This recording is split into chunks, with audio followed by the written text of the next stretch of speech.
President-elect Joe Biden delivering a Thanksgiving message today, doubling down on that public health message, urging Americans to make sacrifices now for the greater good, saying we are at war with the virus, not one another. ABC's Rachel Scott is in Washington. Joe Biden may not be president yet, but today he tried to rally the nation as so many Americans prepare to spend Thanksgiving apart from their loved ones. I know the country has grown weary of the fight.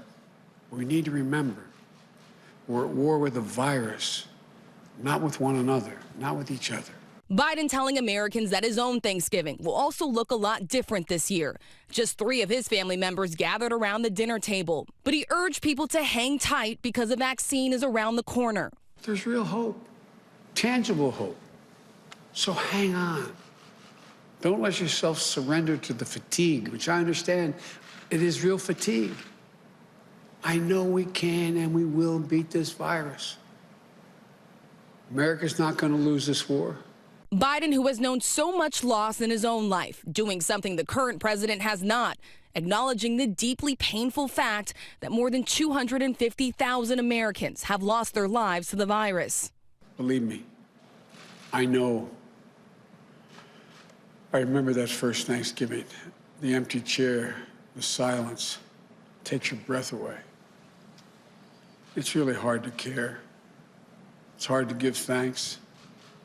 It's hard to even think of looking forward. And it's so hard to hope. I understand. But he pointed to the recent election, where turnout surged in the middle of a pandemic, as one reason to give thanks. Our democracy was tested this year. And what we learned is this: the people of this nation are up to the task. In America, we have full and fair and free elections. And then we honor the results. Americans dream big. As hard as it may seem this Thanksgiving, we're going to dream big again. Our future is bright. All right, Rachel Scott joins us now from Washington. And Rachel, President-elect Biden moving ahead with the transition. And you're learning tonight he will soon get his first presidential daily briefing, access to that classified intelligence.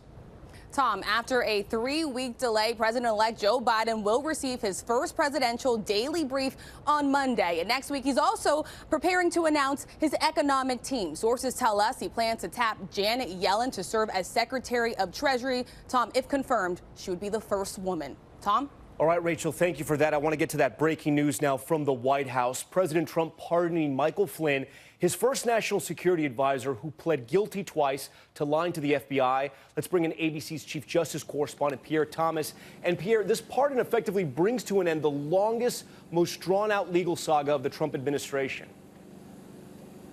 That's right, Tom. Pardoned in a tweet, the president calling it his great honor.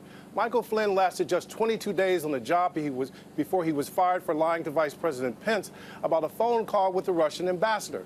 He later pleaded guilty to lying to the FBI about that call. Flynn was the only White House official convicted in a case by special counsel Bob Mueller. For years, President Trump called it unfair, and his attorney general has been trying to have the charges dropped. But with that effort stalled, the president stepped in and pardoned him. We now are being told by sources that Trump is expected to issue more pardons in the coming days before he leaves office, Tom. All right, Pierre Thomas with that breaking news and new reporting just in tonight. Pierre, thank you. Hi, everyone. George Stephanopoulos here. Thanks for checking out the ABC News YouTube channel. If you'd like to get more videos, show highlights, and watch live event coverage, click on the right over here to subscribe to our channel. And don't forget to download the ABC News app for breaking news alerts. Thanks for watching.